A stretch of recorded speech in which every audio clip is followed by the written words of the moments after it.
টাকাটা থাকে, আমরা কি এই মন্দিরের ছবিটা নিয়ে যদি আমরা নামাজটা পড়ি, আমাদের নামাজটা কি কবুল হবে?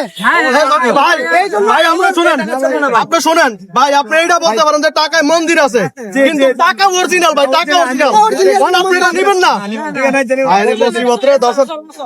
আমরা দাম কত? 10 টাকা 10 টাকা। আচ্ছা আমরা তাহলে 10 টাকা দেই ভাই, টাকা ঠিক আছে ভাই, বুঝছেন, টাকা ঠিক আছে। আমরা সবাই চাই বাংলাদেশের ভিতরে এই টাকাটা বয়কট করুন, সবাই বয়কট করুন, সবাই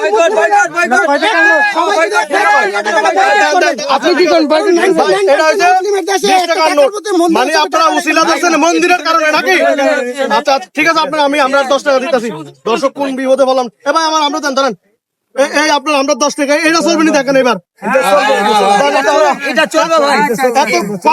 এত নতুন একটা নোট দিলাম, আপনি নিলেন না, এই পুরো নোটটাই নিলেন। আমার কথা শুনুন ভাই, এই যে টাকাটা একটা সমস্যা ভাই, সমস্যাটা আমি বলি ভাই, এই যে আমরা মুসলমান না ভাই, আমরা বাথরুমে যাই, টয়লেটে যাই, বিভিন্ন জায়গাতে যাই, হ্যাঁ। খারাপ সব জায়গাতে কম বেশি যাওয়া যায়, পেশাব করে আমরা পানি লাই না।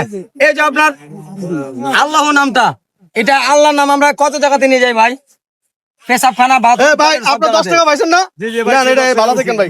ঠিক আছে না টাকা দিতে?